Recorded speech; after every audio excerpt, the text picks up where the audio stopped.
Hello friends, welcome to prep IAS. आप सभी का प्रेप आईएएस पे स्वागत है। फ्रेंड्स, इस सीरीज में हम लोग daily answer writing sessions conduct कर रहे हैं एंड सिस्टम कुछ इस तरह से है, प्रोसेस कुछ इस तरह से है कि Monday to Saturday daily 11 AM पे हम लोग 2 क्वेश्चंस पोस्ट करते हैं। और कहाँ पे पोस्ट करते हैं? हमारे टेलीग्राम चैनल पे एंड यूट्यूब कम्युनिटी पे। और आपसे उम्मीद करते हैं, आपसे एक्सपेक्ट करते हैं कि आप लोग उन दोनों ही क्वेश्चंस को अटेम्प्ट करेंगे एंड उसके बाद नाइट में उनका डिस्कशन होता है। देखिए, जहाँ तक संडे की बात है तो संडे को हम लोग ऐसे राइटिंग सेशंस कंडक्ट कर रहे हैं। अब देखिए, ये जो क्वेश्चंस आप अटेम्प्ट करते हैं, जो ऐसे आप अटेम्प्ट करते हैं, इसको पीयर इवेल्युएशन के लिए यू कैन सबमिट। कहाँ पे आपको सबमिट करना है? हमारा टेलीग्राम चैनल है प्रेप आईएएस पीयर इवेल्युएशन, ठीक है। तो इस चैनल पे आप अपने आंसर्स को सबमिट कर सकते हैं और इसका लिंक इस वीडियो के डिस्क्रिप्शन बॉक्स में भी आपको मिल जाएगा। अब देखिए, आज का जो सेशन है इसमें हमने 2 क्वेश्चन लिए हैं। एक क्वेश्चन है गवर्नेंस GS 2 से और एक क्वेश्चन है सोसाइटी GS 1 से, ठीक है। तो 1 बाय 1 दोनों डिस्कस करेंगे। अगर आपका कोई डाउट होता है, कोई इशू है, तो आप चैट बॉक्स में या फिर कमेंट सेक्शन में लिख के मुझसे पूछ सकते हैं। मैं डेफिनेटली सबका रिप्लाई करूंगा, ठीक है। और उसके बाद हम क्या करेंगे, एक लर्नर की आंसर शीट को भी डिस्कस करेंगे ताकि आपको आइडिया लग जाए कि कहाँ पे आपको इम्प्रूव करना है, ठीक है। चलिए तो शुरुआत करते हैं। देखिए, फर्स्ट क्वेश्चन ये गवर्नेंस से है। राइट टू इंफॉर्मेशन एक्ट के बारे में पूछा गया है। अब देखिए, ये जो एक्ट है ना, ये भी न्यूज़ में था। क्यों न्यूज़ में था? क्योंकि जो CIC होता है, ठीक है, सेंट्रल इंफॉर्मेशन कमिश्नर, उन्होंने एनुअल जो रिपोर्ट होती है वो रिलीज़ की थी, ठीक है। और इस वजह से ये न्यूज़ में था। 2019-20 की जो रिपोर्ट है उसको पब्लिश किया गया था और उसी पे मैंने ये क्वेश्चन फ्रेम किया है। देखिए, 15 मार्कर है, 250 वर्ड्स में आपको इसको अटेम्प्ट करना है। मीन्स आपको काफ़ी अच्छे से चीज़ों को एक्सप्लेन करना होगा। देखिए, क्वेश्चन क्या है कि the right to information act, ये जो एक्ट है, is a path breaking legislation which signals the march from darkness of secrecy to dawn of transparency. इसमें ऐसा कहा गया है कि ये जो एक्ट है ना, ये बहुत ही ज़बरदस्त कानून है। क्यों? क्योंकि इसके थ्रू आप ट्रांसपेरेंसी को इंश्योर कर सकते हो। इससे पहले क्या था, गवर्नमेंट की फंक्शनिंग में काफ़ी सीक्रेसी होती थी, इन्फॉर्मेशन दबाई जाती थी। लेकिन इसके बाद से जो इन्फॉर्मेशन है वो आपको अवेलेबल रहेगी। मीन्स ट्रांसपेरेंसी बढ़ाने की बात यहाँ पे हो रही है। तो इसको आपको इलेबोरेट करना है, इसको आपको अच्छे से समझाना है कि भाई किस तरह से ट्रांसपेरेंसी को इंश्योर किया जा रहा है। तो सिंपल सा मतलब ये है कि आपको RTI एक्ट के बारे में बताना होगा और किस तरह से इंफॉर्मेशन प्रोवाइड करवाने के प्रोविजंस हैं, ठीक है, किस तरह से ट्रांसपेरेंसी इंश्योर की जा रही है। बेसिकली आपको इस एक्ट की इंपॉर्टेंस बतानी है सिंपल शब्दों में। उसके बाद क्या है, also explain hurdles in the implementation of RTI act. जब इस एक्ट को हम इम्प्लीमेंट कर रहे हैं तो किस तरह से हर्डल्स सामने आती हैं, तो ये भी आपको यहाँ पे बताना होगा, ठीक है। तो आई थिंक आप समझ गए होंगे कि क्वेश्चन क्या है, उसकी डिमांड क्या है। तो क्या डिफरेंट पार्ट्स हो जाएंगे जो आपको बताने होंगे। देखिए, सबसे पहले हम इंट्रोड्यूस करेंगे। देखिए, इंट्रोडक्शन एंड कंक्लूजन तो हमेशा होता ही है, ठीक है। उसके बाद आप बताइए कि भाई इसकी इंपॉर्टेंस क्या है, ठीक है, किस तरह से ट्रांसपेरेंसी जो है उसको प्रमोट किया जा रहा है, उसको इंश्योर किया जा रहा है, क्या प्रोविजंस हैं वो आपको बताने होंगे, क्या हर्डल्स हैं ये भी पूछा गया है। अब देखिए, 15 मार्कर है, ठीक है, 15 मार्कर है। तो आपकी रिस्पॉन्सिबिलिटी बनती है कि केवल हर्डल्स ही मत बताओ, केवल इश्यूज मत बताओ, बल्कि कुछ सोल्यूशन भी दो। तो 2-3 सोल्यूशन आपको देने भी होंगे। तो steps to overcome these hurdles ये भी आप बता दो और उसके बाद आप कंक्लूड कर दो, ठीक है। तो ये हो जाएगा स्ट्रक्चर। और ये स्ट्रक्चर किस हिसाब से बनाया गया है, जो क्वेश्चन का फ्लो है ना, उसी के बेसिस पे ये स्ट्रक्चर होना चाहिए। ऐसा ना हो कि आप इंट्रोड्यूस कर रहे हो, उसके बाद आप हर्डल्स बता रहे हो, फिर इंपॉर्टेंस बता रहे हो, फिर स्टेप्स बता रहे हो। तो ऐसा मत करना, ठीक है। फ्लो के हिसाब से आपका आंसर होना चाहिए, ठीक है। अब देखिए, राइट टू इंफॉर्मेशन एक्ट आप सभी जानते हैं, 2005 का ये एक्ट है और इसका पर्पस क्या है कि जो सिटीजन्स हैं उनको एम्पावर किया गया है, राइट टू इंफॉर्मेशन, सूचना का अधिकार, मतलब जो सिटीजन्स हैं उनको इंफॉर्मेशन का राइट है, उनको सूचना का अधिकार है। और ये सूचना कहाँ से मिलेगी? जो गवर्नमेंट है, तो गवर्नमेंट से आप इंफॉर्मेशन ले सकते हो, इसका राइट इस एक्ट के माध्यम से दिया गया है। ठीक है, तो इसीलिए बात हो रही है कि पहले सीक्रेसी होती थी, पहले गोपनीयता होती थी, लेकिन अब बात हो रही है ट्रांसपेरेंसी की बात हो रही है। ठीक है, अब किसकी बात हो रही है? ट्रांसपेरेंसी, अकाउंटेबिलिटी, इसकी बात हो रही है। क्योंकि देखिए, अगर हम मॉडर्न वर्ल्ड की बात करें, ठीक है, तो information is equal to power. जिसके पास इंफॉर्मेशन है उसके पास पावर है। ठीक है, इसलिए देखिए ब्यूरोक्रेसी में इंफॉर्मेशन इतनी आसानी से आपको नहीं मिल पाती है, क्योंकि इंफॉर्मेशन मींस पावर। ठीक है, काफ़ी गड़े मुर्दे होते हैं। ठीक है, सबके बारे में सब लोगों को पता होता है कि यार उसने ये काम किया था। ठीक है, तो इंफॉर्मेशन दबा के फाइलों में बंद करके रख दी जाती है। ठीक है, तो वही इंफॉर्मेशन आपको यहाँ पे देने की बात हो रही है, और इसीलिए कहा जा रहा है कि इससे ट्रांसपेरेंसी बढ़ेगी, इससे अकाउंटेबिलिटी बढ़ेगी। ठीक है, तो इससे ओवरऑल वेलफेयर होगा। ठीक है, अब आते हैं इस क्वेश्चन के ऊपर कि किस तरह से आप इसको एड्रेस करोगे। ठीक है, तो इंट्रोडक्शन देखिए, इंट्रोडक्शन में आप बता दीजिए कि ये जो एक्ट है ना, इस एक्ट का ऑब्जेक्टिव क्या है, कब इसको लाया गया था। ठीक है, और इसमें बेसिकली क्या चीज़ दी जा रही है। ठीक है, तो वो आपके सामने भी है, और ऑलरेडी मैं आपको एक्सप्लेन कर चुका हूं कि देखिए इसमें क्या है कि सिटीजन, जो सामान्य आम आदमी है, उसको पावर दी जा रही है कि वो गवर्नमेंट से क्वेश्चन कर सकता है कि यार इतना फंड था, ये फंड आपने कितना यूटिलाइज किया, किस तरह से किया, किसको टेंडर दिया। ठीक है, कब उसकी बिलिंग हुई, इसको आप देख सकते हो, इसको आप प्राप्त कर सकते हो। इसके अलावा किस बेसिस पे पॉलिसी डिसीजंस वगैरह लिए गए हैं। ठीक है, तो हर चीज़ की जानकारी आप गवर्नमेंट से ले सकते हो। ठीक है, तो गवर्नमेंट की जो अकाउंटेबिलिटी है वो और बढ़ जाएगी, आप उसको इंश्योर करते हो। क्या इसका ऑब्जेक्टिव है? Citizen empowerment, to seek information, information आपको मिलेगी, और इससे क्या होगा? ट्रांसपेरेंसी एंड अकाउंटेबिलिटी बढ़ेगी। ठीक है, करप्शन वगैरह अगर कुछ हो रहा है तो आपको पता चल जाएगा कि यार पैसा तो इसमें गलत तरीके से यूटिलाइज हो रहा है। ठीक है, और इससे क्या होगा ना कि जो सिटीजन्स हैं उनका पार्टिसिपेशन बढ़ेगा डेमोक्रेसी में, और ये डेमोक्रेसी को वाइब्रेंट बनाता है। जब आप सरकार से सवाल पूछोगे, इसका मतलब आप पार्टिसिपेट कर रहे हो डेमोक्रेसी में। ठीक है, आप पार्टिसिपेट कर रहे हो, और इससे जो डेमोक्रेसी है, ठीक है, जो हमारा लोकतंत्र है, वो और मजबूत होता है, वो और वाइब्रेंट एंड स्ट्रेंथन होता है। ठीक है, तो इस तरह से आप इसकी शुरुआत कर सकते हो, आप इंट्रोड्यूस कर सकते हो। अब आता है इसकी इंपॉर्टेंस। तो देखिए आर्टिकल 19 क्या बोलता है? Freedom of speech and expression. तो अगर हम देखें तो जो आरटीआई है तो बेसिकली इसी की तो बात करता है, तो इसको इम्प्लाइड फंडामेंटल राइट भी कहते हैं। ठीक है, क्योंकि इसका जो ओरिजिन है वो आर्टिकल 19 में ही छुपा हुआ है। ठीक है, ये इसकी पहली चीज़ है, तो ये आपका एक इम्प्लाइड फंडामेंटल राइट है।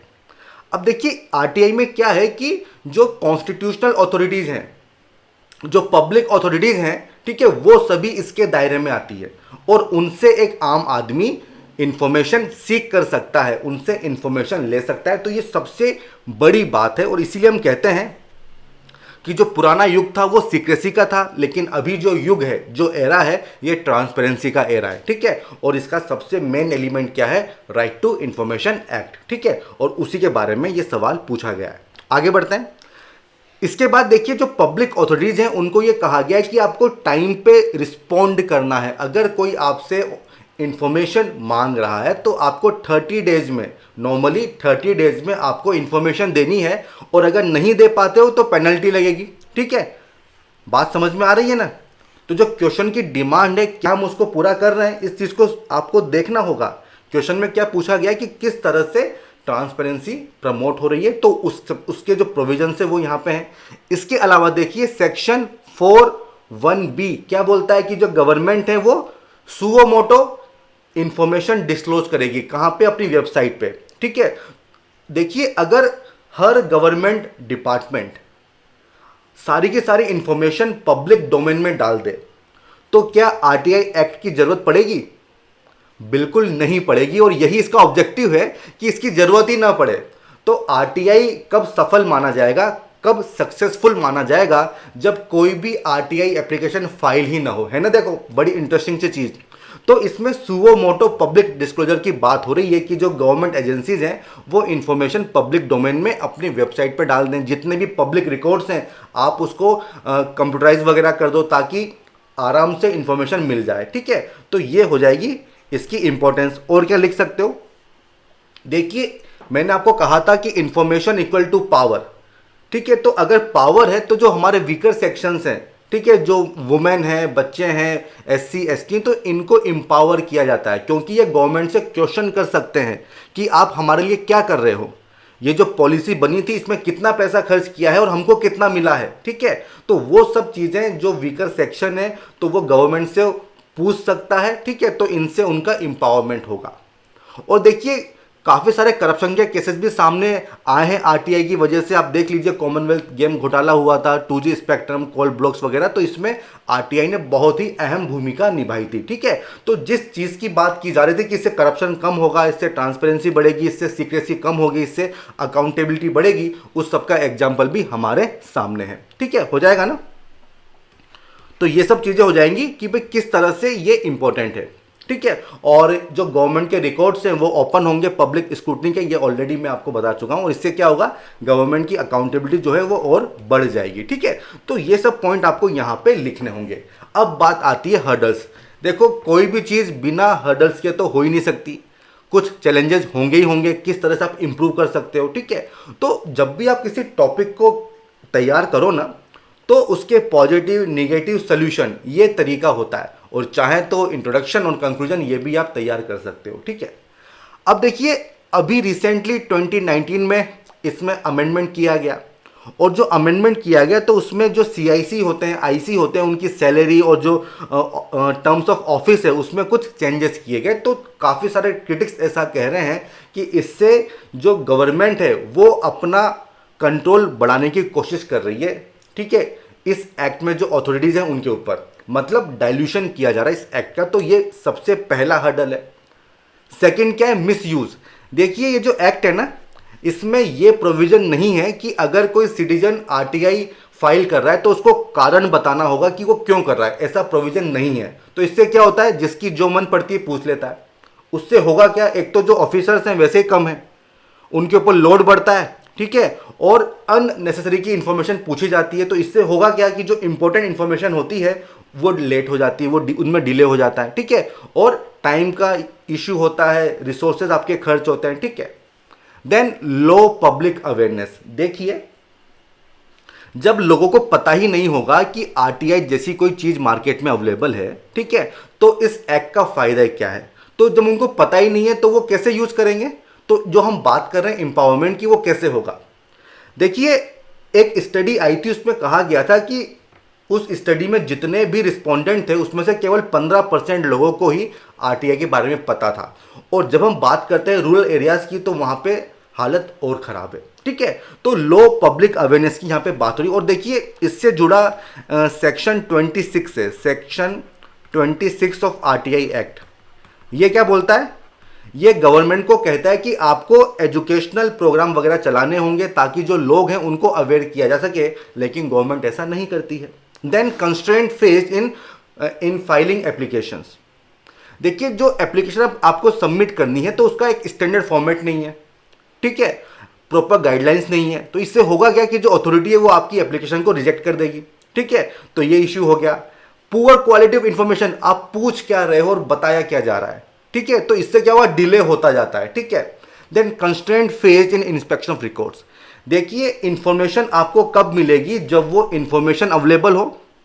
और इंफॉर्मेशन किस तरह से अवेलेबल होती है, जब उसका प्रॉपर रिकॉर्ड हो, अच्छे से उसको मेंटेन किया गया हो, फाइल मैनेजमेंट काफ़ी अच्छा हो, प्रॉपर इंडेक्सिंग हो। अगर आप 10 साल पहले की कोई जानकारी चाहते हैं तो भाई वो रिकॉर्ड होना भी तो चाहिए। जबकि आप जानते हैं गवर्नमेंट में कैसा होता है, पूरे ऑफिस भरा होता है, दुनिया भर की फाइलें हैं, कोई इंडेक्सिंग वगैरह नहीं है, ढूंढते रह जाओ बस। ठीक है, तो रिकॉर्ड मैनेजमेंट काफ़ी पुअर है, कंप्यूटर्स तो अब आने लगे हैं। ठीक है, देन जो पॉलिटिकल पार्टीज हैं वो इसके दायरे में नहीं है, ये भी इसमें हर्डल है भाई, उनको भी लाया जाना चाहिए।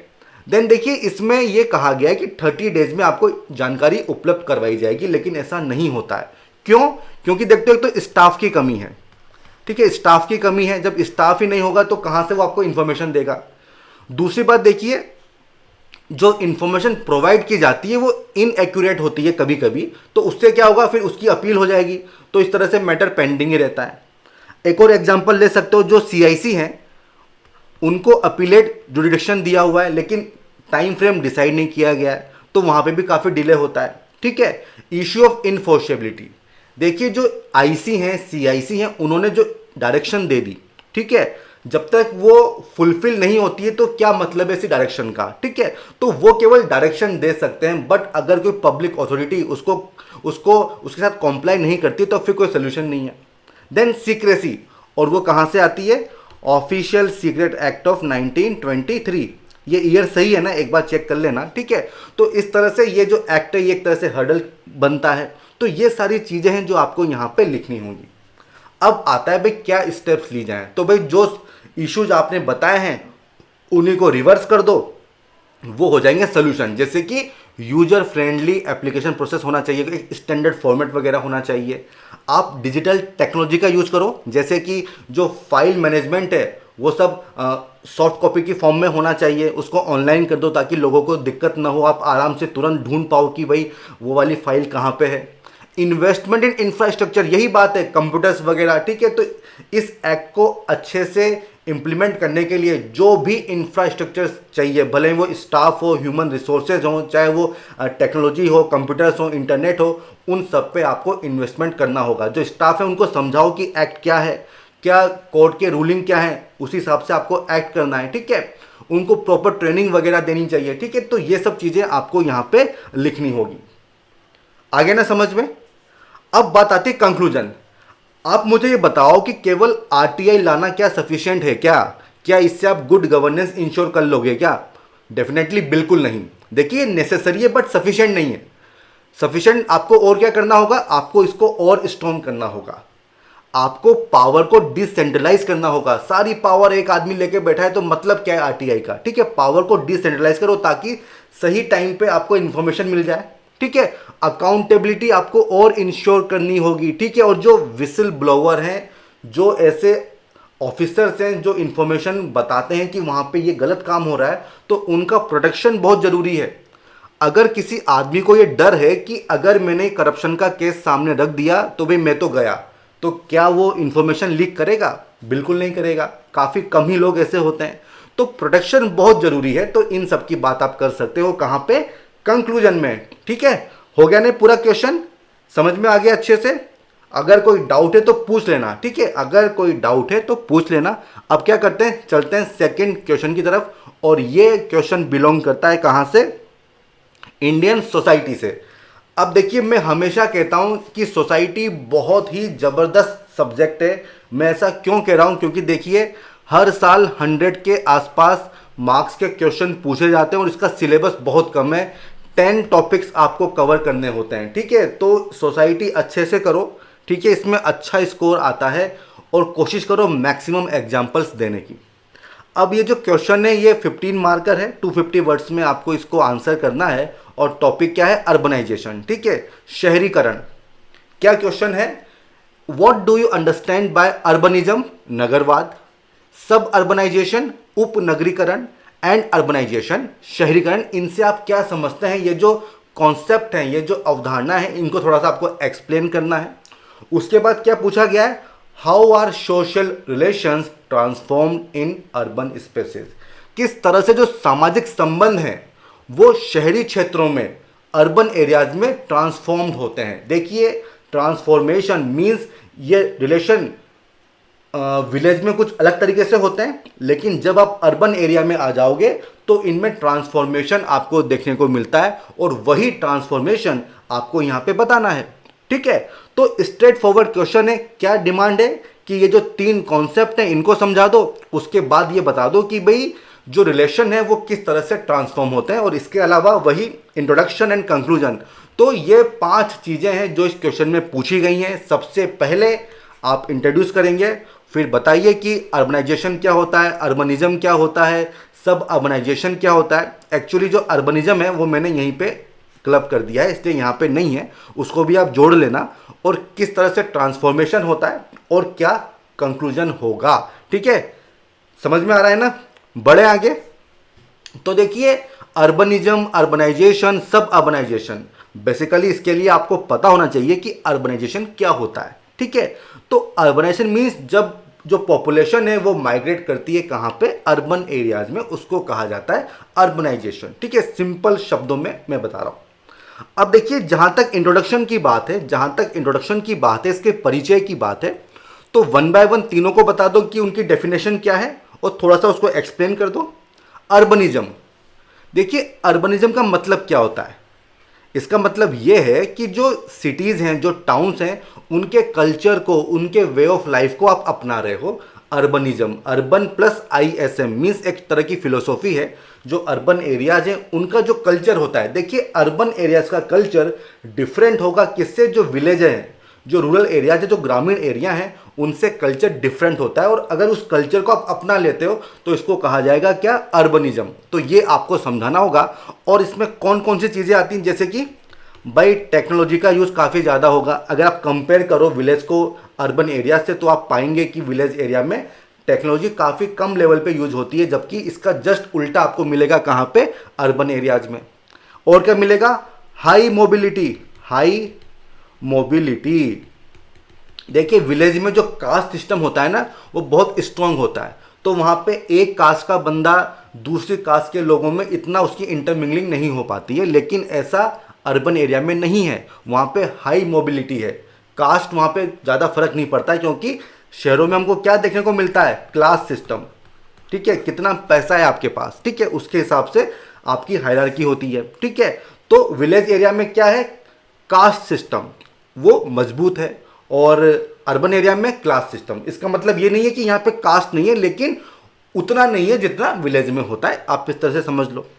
और क्या हो सकता है, डिवीजन ऑफ लेबर। ठीक है, डिवीजन ऑफ लेबर। ठीक है, तो इस तरह से ना आप यहां पे बता सकते हो कि क्या फीचर्स हो सकते हैं। अब आ जाओ, अगला जो कॉन्सेप्ट है वो क्या है, अर्बनाइजेशन। ये तो मैंने आपको बता ही दिया है कि भाई जब अर्बन एरिया की पॉपुलेशन जो है वो बढ़ती है, it is called urbanization. Mean ज़्यादा लोग शहरों में आ रहे हैं। और ये लोग कहाँ से आएंगे भाई, या तो नेचुरल इंक्रीज है, लेकिन वो इतना नहीं होता है, मेनली रूरल एरिया से आते हैं। ठीक है, या फिर जो रूरल एरियाज हैं अब वो ट्रांसफॉर्म हो गए अर्बन एरियाज में, ये भी तो हो सकता है ना।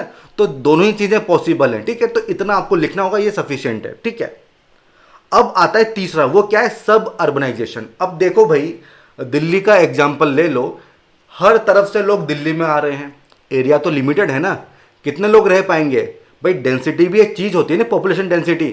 ठीक है, तो जब ओवर क्राउडिंग हो जाएगी तो क्या होगा, पोल्यूशन होगा। ठीक है, गंदगी वगैरह फैलेगी। ठीक है, तो इससे बचने के लिए आदमी क्या करता है, थोड़ा दूर जाने लगता है। ठीक है, तो जो अर्बन एरिया उसका एक्सपेंशन होने लगता है। ठीक है, कहाँ पे होगा, जैसे ये दिल्ली है तो इसकी पेरीफेरी पे, ठीक है, ये एरिया बढ़ता जाएगा, बढ़ता जाएगा। ठीक है, इस तरह से आप NCR रीजन को ले लो, किस तरह से वहाँ पे डेवलपमेंट हो रहा है। तो इसी चीज़ को कहा जाएगा, इसी चीज़ को कहा जाएगा सब अर्बनाइजेशन। और देखो ऐसा क्यों होता है, क्योंकि जो लोग हैं ना वो सेफ एरिया चाहते हैं, क्लीन एरिया चाहते हैं। ठीक है, और यहाँ पे जो पॉपुलेशन डेंसिटी होती है वो काफ़ी कम होती है, उनको एक अच्छा क्वालिटी ऑफ लाइफ चाहिए। क्योंकि शहरों में देखिए भीड़ भाड़ है, ओवर क्राउडिंग है, तो आप समझ सकते हो कि क्या उससे दिक्कतें सामने आती हैं। और मनी इतना मैटर करती नहीं है, थोड़ा दूर रह लेंगे, ट्रांसपोर्टेशन के मींस अवेलेबल होते हैं, मेट्रोज वगैरह होती हैं, बसेस वगैरह होती हैं, आजकल को कैब वगैरह चलती है, तो पैसा इशू नहीं है। क्या चाहिए, बेटर क्वालिटी ऑफ लाइफ। ठीक है, तो सबर्ब्स वगैरह जो है वो यहाँ पे डेवलप हो जाएंगे सिटी के बाहर में। एग्जाम्पल आप दिल्ली का यहाँ पे दे सकते हो।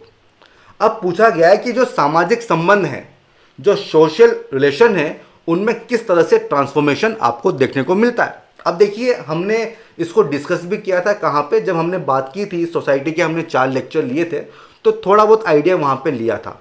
देखिए अगर विलेज की बात करें, विलेज की बात करें, ठीक है, तो वहाँ पे आपको जो जॉइंट फैमिली है ना, तो वो आज भी आपको देखने को मिलती है।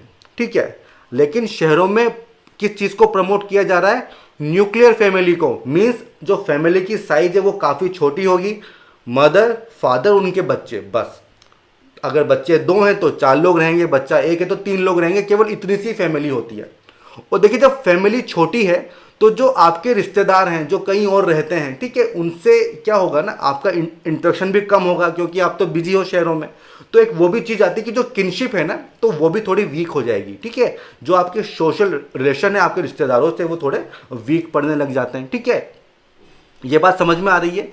इसके अलावा देखिए जो सिटीज हैं वो आपको क्या ऑफर करती हैं, मॉडर्न इंडिविजुअलिज्म। अब ये क्या होता है, देखिए सिटी में आपको क्या मिलेगा, एक तो एनोनिमिटी। देखिए जो फ्लैट सिस्टम होता है, बिल्डिंग में सब लोग इतने पास पास रहते हैं लेकिन बगल वाले को पता नहीं है कि वो कहाँ से, ठीक है, मतलब ही नहीं है लोगों को। इतनी फास्ट लाइफ होती है कि सब अपने आप में बिजी होते हैं, ठीक है। तो एनोनिमिटी आपको फ्री में मिलेगी शहरों में। और क्या मिलता है आपको, एमिनिटीज मिलती हैं, सुविधाएं मिलेगी, मेट्रो मिलेगी, मॉल्स मिलेंगे, हर चीज़ आपको मिलेगी। और क्या मिलेगा, इंस्टीट्यूशंस, भाई अच्छी खासी गवर्नमेंट स्ट्रक्चर वहाँ पे होता है।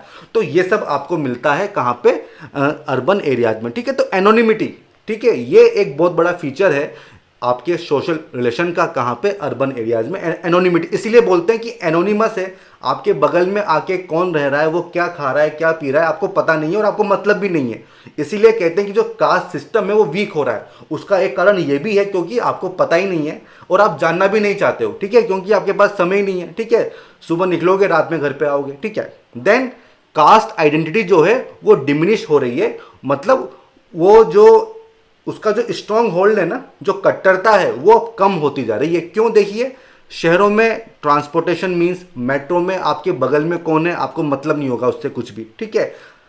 आप होटल में खाना खाने जा रहे हो तो कौन वेटर आपको क्या सर्व कर रहा है, कौन उस खाने को बना रहा है, ठीक है। तो आपको कोई मतलब नहीं होता इन सब चीज़ों से, क्योंकि देखिए ये सब चीज़ें मैं क्यों बता रहा हूँ, क्योंकि ये सब रेस्ट्रिक्शन लगाए गए थे कास्ट के बेसिस पे कि उसके हाथ से आप खाना नहीं खाओगे, उसके साथ आप ट्रेवल नहीं करोगे, छुआछूत, ये सब चीज़ें, ठीक है।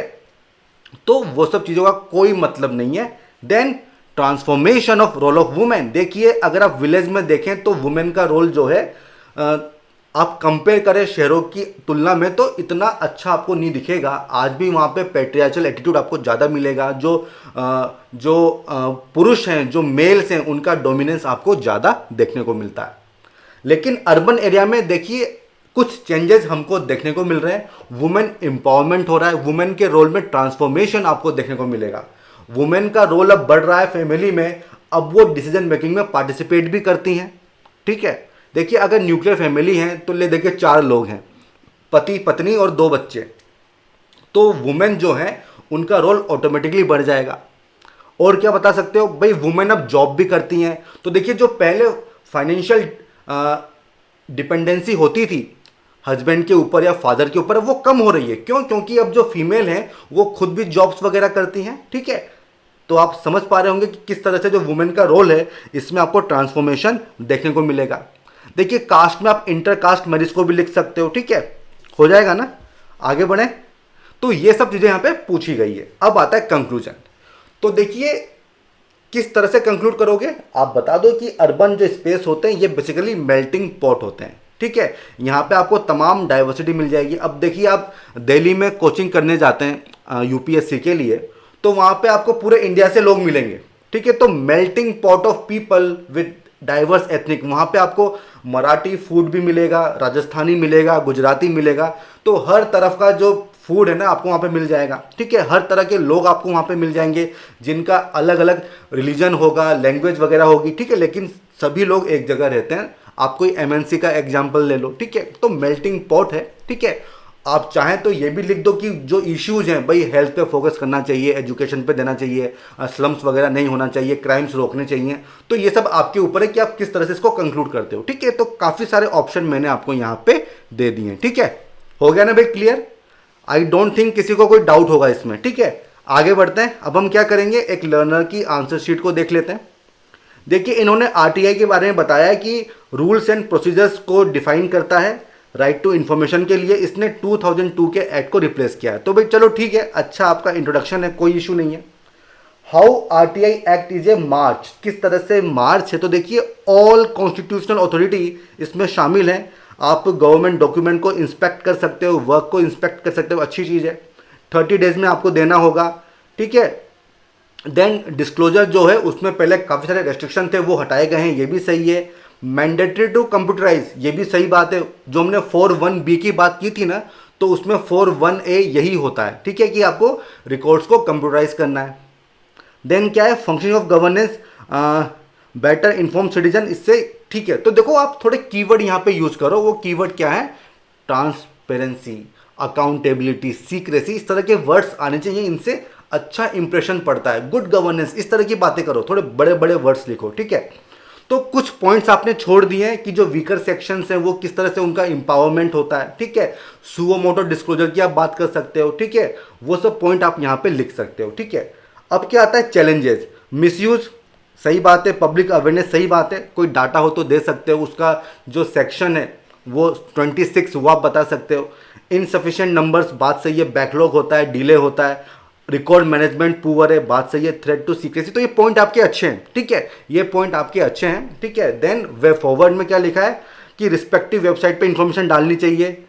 रीजंस नोइंग प्रोविजन, देखो वही बात है जो मैंने आपको कहा था ना कि जो आदमी फाइल कर रहा है उसको कारण बताना चाहिए कि भाई क्यों फाइल कर रहा है। बहुत से लोग क्या है कि पर्सनली मोटिवेटेड होते हैं, ठीक है, और उसके बेसिस पे वो लोग फाइल कर देते हैं। Then penalty for wasting time, सही बात है। Balance with right to privacy, बहुत इंपॉर्टेंट पॉइंट है, ये पॉइंट मैंने आपको नहीं बताया था, ये अच्छा पॉइंट है, आप इसको ऐड कर सकते हो, ठीक है। Then conclusion, despite these challenges, right to information act can ensure a transparent government and would and mould a well informed citizen. तो देखिए अच्छा है, अच्छा अटेम्प्ट है आपका, और कुछ डायमेंशन आपने मिस कर दिए ऑलरेडी, मैं आपको बता चुका हूं, उनको आप यूज कर लेना, ठीक है। बाकी it is a very good attempt, ठीक है। आगे बढ़े क्वेश्चन नंबर 2 पे। देखिए इन्होंने सबसे पहले अर्बनाइजेशन को डिफाइन किया है और ये डेफिनेशन सही है, ठीक है। फिर अर्बनिज्म को बताया है कि ये जो टर्म है ये किसने कॉइन की थी, and refer to ways of life in cities. तो किस तरह की लाइफ, थोड़े आपको एग्जाम्पल देने होंगे कि भाई टेक्नोलॉजी का यूज ज़्यादा होता है, मोबिलिटी वगैरह ज़्यादा बढ़ जाती है, ठीक है। Suburbanization, growth and special reorganization, भाई एग्जाम्पल दो, ठीक है। आप यहाँ पे दिल्ली का एग्जाम्पल दे सकते हो, ठीक है। तो बिना एग्जाम्पल के मज़ा नहीं आएगा सोसाइटी वाले क्वेश्चंस में। अब आप क्या कर रहे हो, इस कंसेप्ट को फिर से समझा रहे हो कि अर्बनाइजेशन क्या होता है। और देखिए ये जितने भी तीनों पैराग्राफ आपने लिखे हैं, आप एक ही चीज़ को बार बार रिपीट कर रहे हो। तो भाई इसका मतलब क्या है, इसकी कोई ज़रूरत नहीं है, इसकी कोई ज़रूरत नहीं है। ये सेम पॉइंट आपने पहले लिख दिया है जब आपने बताया था कि अर्बनाइजेशन क्या होता है, ग्रोथ ऑफ अर्बन पॉपुलेशन, ठीक है, ग्रोथ ऑफ अर्बन पॉपुलेशन। यहां पे आप क्या कह रहे हो, concentration of people in a particular area, वही बात है। Process of becoming urban, moving to cities, वही बात है, यहां पे आप यही तो लिख रहे हो। Then the way the population shift, तो भाई एक ही चीज है ना, क्यों रिपीट कर रहे हो। तो इसलिए इसको हटा दो। अगर ऐसा करके आओगे तो देखो जो एग्जामिनर है उसको अच्छा नहीं लगेगा, और उसके बाद वो किस तरह से रिएक्ट करता है आई डोंट नो, ठीक है। तो ऐसा मत करो। फिर आपने फिर से इसको डिफाइन किया है, भाई क्या जरूरत है, आप एक ही डेफिनेशन को 5 बार लिख रहे हो, भाई कितना स्पेस आपके पास होता है, कितना स्पेस आपने वेस्ट कर दिया है, ठीक है। यहाँ पे आपने लिखा है कि नेचुरल इंक्रीज हो सकता है, माइग्रेशन हो सकता है, तो ये पॉइंट अच्छा है, ये पॉइंट आप लिख सकते थे, ठीक है। फिर कॉन्सेप्ट ऑफ सब अर्बनाइजेशन आपने लिखा है कि population shift from central urban area to suburban, तो ये तो आप सेम चीज़ पहले लिख दिया है ना। तो इसमें क्या आपने एडिशन किया, तो कोई एडिशन नहीं है, तो इसको भी लिखने की यहाँ पे जरूरत नहीं है। Then the growth out of the compact city is the result of, ये पॉइंट आपका अच्छा है, तो ये चीज़ अच्छी है ना, ये पॉइंट आपको लिखना चाहिए था। देन कॉन्सेप्ट ऑफ अर्बनिज्म क्या है, गैब्रियल डुपे, ठीक है, अप्लाइड नेटवर्क थ्योरी, इनका क्या मतलब है यार, मतलब क्या है, जो मेन चीज़ है वो आप एक्सप्लेन नहीं कर रहे हो, गोल गोल घुमा रहे हो, कोई मतलब नहीं है इसका भी, ठीक है। फिर आपने लिखा है कि urbanism is synonymous with urban planning urbanization, भाई इतना मत एक्सप्लेन करो, कोई मतलब नहीं है। क्या कंक्लूड कर रहे हो, supported by evidence from both developed and developing countries. अब भाई इसका मतलब क्या हुआ, अगर किसी को समझ में आ रहा हो तो मुझे समझा दे, ठीक है। मैं तो नहीं समझ पा रहा हूँ इसका, क्योंकि ये स्टेटमेंट आपने कंप्लीट सेंटेंस नहीं लिखा है, तो कंप्लीट सेंटेंस लिखो। अब देखो ऑब्जर्वेशन क्या है, एक तो आपने वर्ड लिमिट क्रॉस कर दी है, तो इम्प्रूव किस तरह से होगा, जो मेंस वर्कबुक होती है उसमें आंसर लिखो, ताकि आपको पता रहेगा कि कितने पेजेस आपने फिल किए हैं, ठीक है। पहली बात ये, क्वेश्चन को अच्छे से समझो कि पूछा क्या है। आपने एक पार्ट तो पूरा ही छोड़ दिया ट्रांसफॉर्मेशन वाला, उसको आपने एड्रेस किया ही नहीं है, बार बार पॉइंट आप रिपीट कर रहे हो, ठीक है, आप इसके कॉन्टेक्स्ट को समझ ही नहीं पाए हो, ठीक है। तो ऐसा मत करो, ठीक है, इनको रिपीट मत करो, इनसे सीखिए, ठीक है। डिमोटिवेट नहीं होना है, गलतियां होती हैं, लेकिन सही मायने में प्रिपरेशन क्या है, जब आपने एक गलती की उसको आप फिर से रिपीट नहीं कर रहे हो, तब कहा जाएगा कि आपकी प्रिपरेशन बहुत अच्छी चल रही है और आप राइट डायरेक्शन में मूव कर रहे हैं, ठीक है। तो बिल्कुल भी डीमोटिवेट नहीं होना है। इसी के साथ जो हमारा सेशन है इसको कंक्लूड करते हैं। अगर आपका कोई भी डाउट है तो आप मुझसे पूछ सकते हो। अगर आपको सेशन पसंद आया हो तो इसको लाइक करो, साथ ही साथ हमारे चैनल को सब्सक्राइब करो, शेयर करो, फॉरवर्ड करो, ताकि जो आपके फ्रेंड्स हैं वो भी इससे जुड़ सकें, ठीक है। और हम फिर मिलेंगे, तब तक के लिए all the best, good bye.